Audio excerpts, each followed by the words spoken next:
വിനയന്റെ ലോകം 5-ാം എപ്പിസോഡിലോട്ട് എല്ലാ സുഹൃത്തുക്കൾക്കും സ്വാഗതം. സിനിമ തലയിൽ പിടിച്ച് സിനിമ അസിസ്റ്റന്റ് ഡയറക്ടറാണോന്നും പറഞ്ഞ് ഓടി നടന്ന ഒരു കാലം. നാടക ട്രൂപ്പ് നടത്തി, നാടകം എഴുതി, നാടകം കളിച്ചു, നാടകം സംവിധാനം ചെയ്തു. അത് കഴിഞ്ഞപ്പം കൂടുള്ള സുഹൃത്തുക്കളൊക്കെ പറഞ്ഞു, നിനക്ക് പോയി കഴിഞ്ഞാൽ സിനിമയിലൊക്കെ കയറാൻ പറ്റും.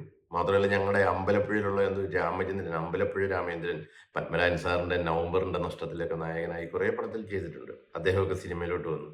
അപ്പം എനിക്ക് സിനിമയുടെ ബാക്കിൽ നിൽക്കുക, ക്യാമറയ്ക്ക് പിന്നിൽ നിൽക്കുക എന്നുള്ളതായിരുന്നു. ഞാൻ നാടകത്തിൽ അഭിനയിച്ചിട്ടുണ്ടെങ്കിൽ എൻ്റെ മനസ്സിലുള്ളത് അതായിരുന്നു. അതിനുവേണ്ടി നടന്നു.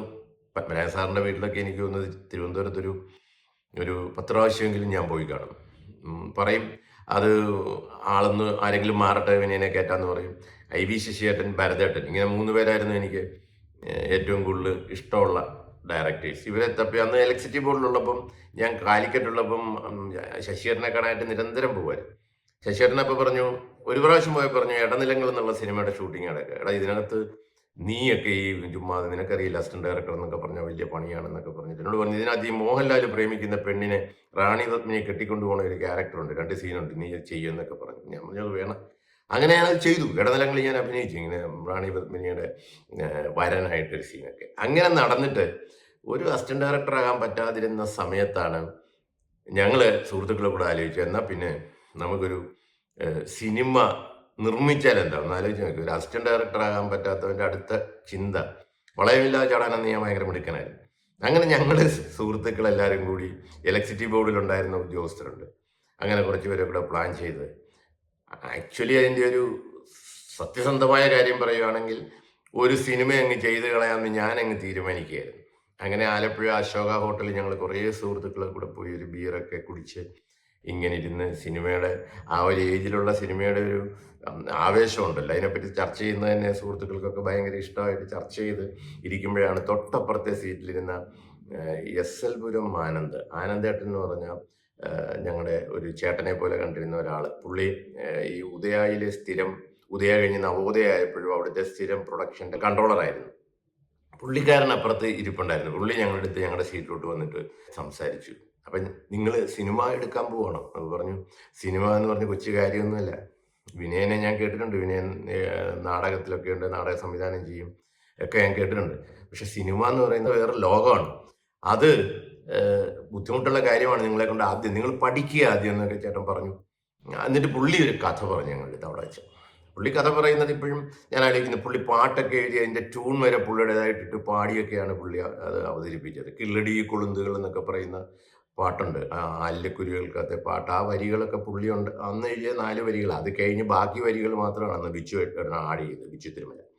അങ്ങനെ പുള്ളി ഒരു കഥയൊക്കെ പറഞ്ഞിട്ട്, ചുരുക്കം പറഞ്ഞാൽ ഈ സിനിമ ഡയറക്റ്റ് ചെയ്യാൻ ആദ്യമായിട്ടെന്നും പറഞ്ഞ് പ്ലാനിട്ട ഞാൻ, എന്നാൽ പിന്നെ ആദ്യ സിനിമ SL പുരം ആനന്ദേട്ടൻ ചെയ്യട്ടെ എന്നുള്ള അവസ്ഥയിലെത്തി. സുഹൃത്തുക്കളൊക്കെ ചോദിച്ചപ്പോൾ നിനക്ക് ചെയ്യണ്ടേ? ഞാൻ പറഞ്ഞില്ല. പുള്ളി പറഞ്ഞത് ശരിയാണ്, ഒരു സിനിമ ചെയ്യുന്നത് നമുക്ക് പുറത്തു നിന്ന് കാണാം, അസിസ്റ്റന്റ് ഡയറക്ടർ ആകാതൊക്കെ സിനിമ ചെയ്യാന്ന് പറഞ്ഞാൽ വലിയ പ്രശ്നമല്ലേ. അങ്ങനെ ഞങ്ങൾ ചെയ്ത ഒരു സിനിമയാണ്. അതിനകത്ത് വേറെ 2 സുഹൃത്തുക്കളും ഞങ്ങളെ, 2 ഗൾഫിലുള്ള സുഹൃത്തുക്കളും ഞങ്ങളെ സഹായിച്ചിട്ടുണ്ടായിരുന്നു. പ്രസാദ് ഏട്ടൻ, ഒരു മാത്യു. ഞങ്ങളത് ഞങ്ങളുടെ സുഹൃത്തുക്കളോട് കൂടിയൊക്കെ കാശ് കടം മേടിച്ച് ഈ പറഞ്ഞ 2 പേരുടെ സഹായം നേടി അങ്ങനെയാണ് ഈ ആലിലക്കുരുവി എന്ന് പറയുന്ന സിനിമ ഞങ്ങൾ നിർമ്മിക്കുക. അർച്ചന കമ്പൈൻസ് നിർമ്മാണം, വിനയൻ എന്നൊക്കെ പറഞ്ഞ് ഞങ്ങളൊരു സിനിമ നിർമ്മിച്ചു.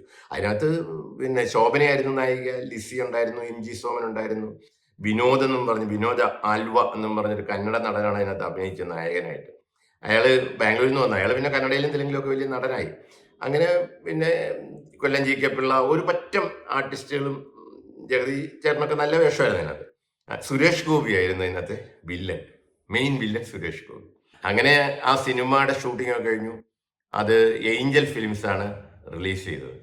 അന്നത്തെ കാലത്ത് അത് 6 ലക്ഷം രൂപയായിരുന്നു ആ സിനിമയുടെ ടോട്ടൽ കോസ്റ്റ്. ഒന്ന് ആലോചിച്ച് നോക്കുക. ഇന്നത്തെ സിനിമയുടെ ഒരു ദിവസത്തെ ഷൂട്ടിംഗ് എക്സ്പെൻസ്, ഒരു ദിവസം ഒരു സാധാരണ കുഴപ്പമില്ലാത്തൊരു സിനിമയ്ക്ക് 6 ലക്ഷം രൂപ. അതായിരുന്നു അതിൻ്റെ പടത്തിൻ്റെ മൊത്തം ചെലവ്.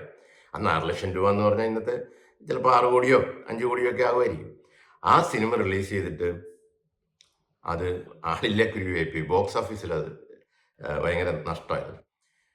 ആഫീസിലൊക്കെ വലിയ പ്രശ്നമായി. രജനീകാന്ത് ആകാൻ, എംജിആർ ആകാനൊക്കെ ഒരുത്തൻ ഇറങ്ങി തിരിച്ചു പോയിട്ട് അടിമേടിച്ചെന്നൊക്കെ പറഞ്ഞ് കുറച്ച് ദിവസത്തേക്ക് ഓഫീസിൽ പോലും പോയില്ല. അത് കഴിഞ്ഞ് കുറേ നാൾ കഴിഞ്ഞിട്ടാണ് ഞാനിങ്ങനെ പൊങ്ങിയത്. അപ്പം ആദ്യം സിനിമയിൽ എൻട്രി എന്ന് പറഞ്ഞാൽ പ്രൊഡ്യൂസറായിട്ടാണ്. എസ് എൽ പുരാനന്ദ ചേട്ടൻ പിന്നെ വേറെ സിനിമയൊക്കെ ചെയ്തു. ആറ്റിനക്കരെ എന്നൊക്കെ പറയുന്ന സിനിമ അന്ന് പുള്ളി ഡയറക്റ്റ് ചെയ്തതാണ്. വളരെ നല്ല മനുഷ്യനായിരുന്നു. അദ്ദേഹം മരിച്ചുപോയി. അതിനിടയിൽ ആയിരഞ്ചിലുള്ള മോഹം എന്ന് പറഞ്ഞൊരു സിനിമ സുകുമാരേട്ടനെയൊക്കെ വെച്ച് ചെയ്തിരുന്നു. അത് കഴിഞ്ഞിട്ടാണ് ഈ പറയുന്ന യഥാർത്ഥത്തിൽ ഈ നാടക സമിതിയിലോട്ട് മദൻലാൽ വരുന്നതും ശശികുമാർ എന്ന അദ്ദേഹത്തിൻ്റെ പേര് അദ്ദേഹത്തെ മദൻലാലാക്കിക്കൊണ്ട് ആ സിനിമ ചെയ്തത്. അതിലൊരു കഥയുണ്ട്. കാരണം നാടക സമിതി 5 വർഷം നടത്തി, 5 വർഷം ലോസായി. ആ നാടക സമിതിയിൽ എൻ്റെ കൂടെ നിന്നിരുന്ന പലരും ഞാൻ സിനിമയിലും എൻ്റെ അസിസ്റ്റൻസ് ആയിട്ടും എൻ്റെ കൂടെ വർക്ക് ചെയ്യാനായിട്ടും സെറ്റ് വർക്കും അതൊക്കെ ആയിട്ട് ഞാൻ കൊണ്ടുവന്നിട്ടുണ്ട്.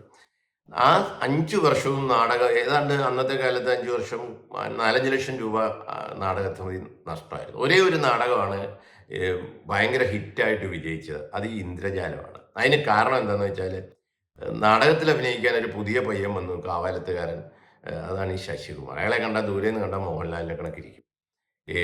അതൊരു സ്റ്റേജിൽ മോഹൻലാൽ എന്നും പറഞ്ഞ ആൾക്കാർ വിളിക്കുന്നു. അതൊരു വലിയ പേരായി. അപ്പം ഞാൻ സുദർശനൻ തിരുവനന്തപുരം എന്ന് പറഞ്ഞ ചെറുപ്പക്കാരനെ കൂടി ഇയാൾക്ക് കൗണ്ടറായിട്ട് അയാളെ കണ്ടാൽ മമ്മൂട്ടിയെ കണക്കിരിക്കും. അപ്പം ഞങ്ങൾ അങ്ങനെ ചില സീൻസൊക്കെ അതിനകത്ത് ഉണ്ടാക്കി. ആ നാടകം ഹിറ്റായിരുന്നു. അത് ലാഭകരമായിരുന്നു.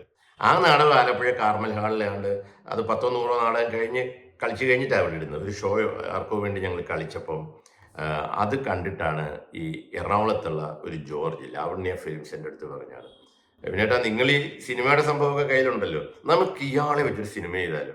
അന്ന് ഈ സിനിമ എന്ന് പറഞ്ഞാൽ ഞാനിങ്ങനെ സിനിമയുടെ കഥ ഉണ്ടായിക്കൊണ്ട് ഒരു 100 കഥ ഒരു ദിവസം കൊണ്ട് വേണേൽ പറയാൻ പറ്റും. അങ്ങനെ നടക്കുന്ന ഒരു സമയമാണ്. ആരുടെ കൂടെ അസിസ്റ്റൻ്റ് ഒന്നും ആയിട്ടില്ല എങ്കിലും നമ്മൾ സ്വയം ഒരു സംവിധായകനായിട്ട് നടക്കുന്ന ഒരു കാലഘട്ടമായിരുന്നു അത്. എനിക്കെന്നും പറയാനുള്ളത്, മനസ്സിലൊരു ഫയർ ഉണ്ടെങ്കിൽ, നമ്മൾ എന്തെങ്കിലും ആകണമെന്നൊരു അദമ്യമായ ആഗ്രഹം ഉണ്ടെങ്കിൽ അതിൻ്റെ പുറകെ നടന്നാൽ അത് നടക്കും. അങ്ങനെ ഒരു ആഗ്രഹം ഉണ്ടെങ്കിൽ അത് കിട്ടും. എന്താണേലും എന്തിനെ മോഹിച്ചാലും എന്ന് വിശ്വസിക്കുന്ന ഒരാളാണ് ഞാൻ.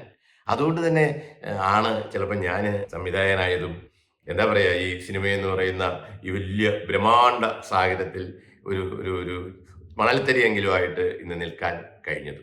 അങ്ങനെ ഈ ജോർജ് പറഞ്ഞപ്പോൾ ഞാൻ ആക്ച്വലി വേറൊരു സിനിമയുടെ കഥയൊക്കെ ഉണ്ടാക്കി മുകേഷിനെ വെച്ച് ചെയ്യാനായിട്ടൊക്കെ ഞാനിങ്ങനെ മനസ്സിലാലോചിച്ചുകൊണ്ട് നടക്കുന്ന സമയമായിരുന്നു. പക്ഷെ ഇയാളുടെ മുഖം വെച്ചിട്ടൊരു കഥ ഉണ്ടാക്കണമെന്ന് പറഞ്ഞപ്പം ജോർജ് പറഞ്ഞു, ഞാൻ നാളെ വൈകുന്നേരം ബോംബെക്ക് പോവുകയാണ് ഞങ്ങളുടെ ഒരു ബിസിനസ് ആവശ്യത്തിനായിട്ട്. ഞാൻ തിരിച്ചു വരുമ്പം ചേട്ടനൊരു കാര്യം ചെയ്യും. ഈ ജോർജ് എന്നെക്കാളും എനിക്കെന്ന് ഈ പറയുന്ന 10-28 വയസ്സുണ്ടെങ്കിൽ ജോർജിന് 10-26 വയസ്സുണ്ട്, അത്രയേ ഉള്ളൂ. എന്നോട് പറഞ്ഞു, ഒരു കഥ വിനേട്ടൻ റെഡിയാക്കി വെക്ക്, നമുക്ക് സംസാരിക്കാമെന്ന് പറഞ്ഞു. ജോർജ് അങ്ങനെ പോയി. പിറ്റേ ദിവസം രാവിലെ ജോർജിന്റെ കോളിംഗ് ബെൽ അടിക്കുക. ജോർജ് കഥ തുറന്നപ്പോൾ ഞാനാണ് നിൽക്കുന്നത്. എന്താ വിനേട്ടാ? ഞാൻ പറഞ്ഞു, കഥ റെഡിയാ. അല്ല, ഇന്നലെ വൈകിട്ടേരമല്ലേ ഞാൻ പറഞ്ഞത്. ഞാൻ പറഞ്ഞു, ഞാനിപ്പോൾ ഒരു കഥ പറയാത്തേ. പുള്ളി തന്നെ ഞെട്ടി. പുള്ളി പറഞ്ഞു, ഓക്കെ വരൂ എന്ന് പറഞ്ഞ് എന്നെ അകത്തിരുത്തി. പുള്ളിയും വൈഫും ഒക്കെ ഉണ്ടായിരുന്നു. ഞങ്ങൾ കഥ പറഞ്ഞപ്പം അതാണ് ഒരു സൂപ്പർ സ്റ്റാറിന്റെ മുഖമുള്ള ഒരു ബാർബറുടെ കഥ. ഞാൻ അന്ന് രാത്രിയിൽ ഉണ്ടാക്കിയതാണ്. 2 കട്ടിങ്ങും 2 ഷേവിങ്ങും മാത്രം കിട്ടുന്ന ഒരു ബാർബർ. അവന്റെ മുഖമാണ് സൂപ്പർ സ്റ്റാറിന്റെ. ഇവൻ പട്ടിണിയാണ്, 3-4 മക്കളുണ്ട്. അണ്ണാ, ഈ മുഖം തന്നിട്ട് എന്താണ് ആ കാര്യം?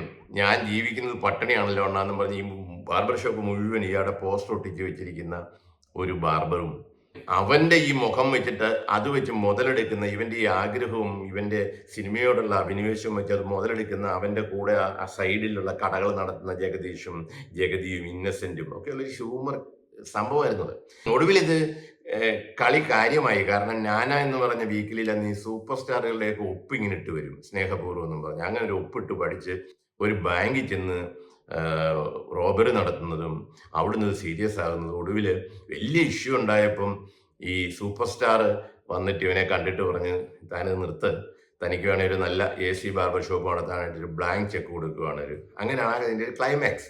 സത്യത്തിൽ അതിൻ്റെ ആ 2 സീനിൽ മോഹൻലാൽ അഭിനയിച്ചിരുന്നെങ്കിൽ ഭയങ്കര സംഭവമായിട്ട് ആ സിനിമ ചിലപ്പോൾ മാറിയത്. പക്ഷെ ഇത് മോഹൻലാൽ എന്ന് പറയുന്ന നടന് എതിരായിട്ട് ഞാനെന്തോ കൊണ്ടുവന്നു. തുടക്കം മുതലേ വിവാദമാണല്ലോ നമ്മുടെ തലയിൽ എപ്പോഴും വന്നിരുന്നത്. പക്ഷെ അങ്ങനൊന്നുമല്ല. ഈ ഒരു സിനിമ ചെയ്യാനുള്ള അദമ്യമായ നമ്മുടെ ആഗ്രഹം കൊണ്ട് ഈ പറയുന്ന ജോർജ് പറഞ്ഞതിന്റെ പിന്നെ ഒരു കഥ ഉണ്ടാക്കിയ നല്ല കഥയായിരുന്നു. അതാണ് പിന്നെ നമ്മുടെ അയാൾ ഞാനല്ല എന്ന് ഫഹദ് ഫാസിൽ ഇപ്പം ഈ അടുത്ത കുറെ വർഷങ്ങൾക്ക് മുമ്പ് ചെയ്ത ഒരു സിനിമയുണ്ടായിരുന്നു. ആ കഥ തന്നെയാണ്, ആ ത്രെഡ് തന്നെയാണ് ഇതിൽ അവരുണ്ടാക്കിയത്. ഞാൻ പറഞ്ഞു വന്നത്, അങ്ങനെ ഒരു സിനിമ ഉണ്ടാക്കി ഈ മോഹൻലാൽ ഫാൻസുകാരെല്ലാം കൂടി തിയേറ്ററിന്റെ മുന്നിൽ ബാനർ വെച്ചു. ഞാൻ എന്തോ ലാലിനെതിരായിട്ടാണ് വന്നത് എന്നുള്ള രീതിയിൽ ഈ ലാലിന്റെ കൂടെ നിൽക്കുന്ന കിണികളെല്ലാം കൂടി പറഞ്ഞു പരത്തി ഫാൻസുകാരെയൊക്കെ എതിരാക്കി. അല്ല, ലാലിനെ ഈ അടുത്ത കാലത്ത് കണ്ടപ്പോൾ അദ്ദേഹം പറഞ്ഞു, "വിനയ് സാറേ, എനിക്ക് അക്കാര്യത്തിലൊന്നും ഒരു പ്രശ്നവും ഇല്ല." പക്ഷെ അതങ്ങനെ ഒരു ടോക്കായിട്ട് മാറിയതിലൊന്നും അദ്ദേഹത്തിനൊരു ഒരു ഉത്തരവാദിത്വം ഇല്ലായിരുന്നു. എന്റെ മനസ്സിലും ലാലെന്ന് പറയുന്ന മഹാനടനെതിരായിട്ടുണ്ടാക്കിയതൊന്നും അല്ലത്. കാരണം അന്ന് ഏത് പടത്തിനെതിരായിട്ടാ, അത് ഹിസൈനസ് അബ്ദുള്ള കളിക്കുമ്പോഴാണ് ഈ പടം ഓപ്പോസിറ്റ് വന്നത്. അങ്ങനെ സിനിമാ മേഖലയിൽ എത്തുമ്പോ തന്നെ എന്താ പറയാ, ഒരു ബോംബ് പൊട്ടിച്ചോണ്ടാണ് വന്ന് വന്നത്. ഇനിയും ഒത്തിരി കാര്യങ്ങൾ പറയാനുണ്ട്. അടുത്ത എപ്പിസോഡിൽ നമുക്ക് കാണാം. നന്ദി, നമസ്കാരം.